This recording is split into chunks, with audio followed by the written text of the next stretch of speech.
आजच्या साहित्यावरून तुम्हाला कळालंच असेल आज आपण कसली रेसिपी करणार आहोत। थोडासा व्हिडिओमध्ये मी जिवंतपणा आणण्याची अशी प्रयत्न केलेला आहे। तर आपण आता साहित्य मी सांगते तुम्हाला। मी आज मुळ्याची भाजी बनवत आहे। काही ठिकाणी बऱ्याच भाजीला नावंसुद्धा असतील, तर काही ठिकाणी काय नावं असेल ती मला कमेंट करून नक्कीच सांगा।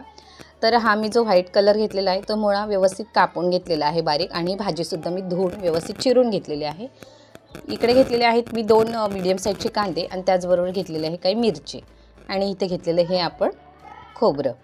तर आता आपण भाजी फोडणीला टाकून घेऊया। त्यासाठी आपल्याला तेल आणि मीठ ह्या 2 वस्तू अधिक लागणार आहेत। प्रथम मी इथे एक ठेवलेला आहे तवा, आणि त्यावर आता मी टाकणार आहे तेल।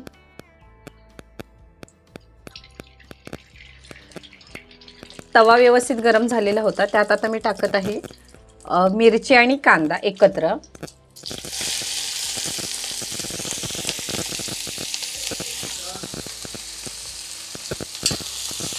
तर आता आपल्याला कांदा परतून घ्यायचा आहे। यामध्ये आता ॲड करणार आहोत आपण मीठ। तर तुम्ही मीठ टाकत आहे। त्याचमध्ये मी आता भाजीसुद्धा ॲड करते। थोडी थोडी करून आपल्याला भाजी ॲड करून घ्यायची आहे, कारण तवा घेतला आहे मी।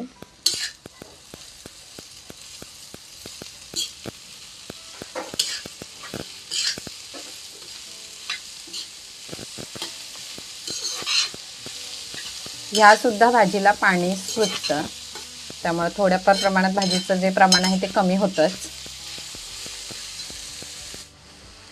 तर आता ही भाजी मी व्यवस्थित एकत्र करून घेतलेली आहे। मी आता ही फक्त 5 मिनिटं भाजी व्यवस्थित झाकून शिजवते, कारण जो हा मुळा असतो तो शिजायला थोडासा वेळ लागतो, म्हणून मग आता मी ह्याला 5 मिनिटं झाकण देते। आणि तुम्ही गॅसवर करणार असाल तरी गॅसची फ्लेम ही मंद असायला हवी, पण मी आता तव्यात करते, त्यामुळे चुलीतला विस्त जो होता तो मी कमी करून ठेवलेला आहे। मी आता याला झाकण देते।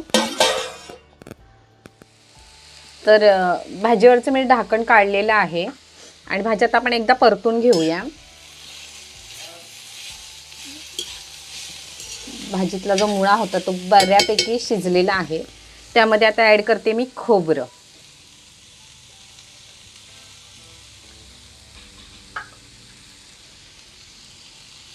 आणि खोबऱ्याशिवाय आपली भाजी अधुरीच।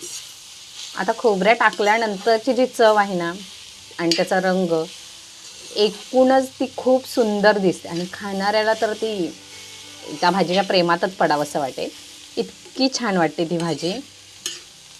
आणि खरंच त्याची टेस्टही खूप छान असते। तर मी आता ही एकजीव करून घेतलेली आहे भाजी। अगदी काही मिनिटात होतं आपला ह्या ज्या पालेभाज्या आपण करतो त्या काही मिनिटातच होतात। तर आता आपण ही काढून घेऊया। भाजी आपली शिजलेली आहे, आणि दिसायला किती छान दिसते ना भाजी। तर आता आपण ही सर्व करूया। तर बघू शकता मंडळी, आपली जी भाजी आहे मुळ्याची भाजी ती बनून तयार आहे। आणि ही जर रेसिपी तुम्हाला आवडली असेल तर व्हिडिओला लाईक करा। चॅनलला अजूनही तुम्ही कोणी सबस्क्राईब केलं नसेल तर प्लीज सबस्क्राईब करा, आणि आपल्या मित्रपरिवारासोबत नक्की शेअर करा। आणि आपले व्हिडिओ कसे होतात हे सुद्धा मला नक्कीच सांगा। धन्यवाद।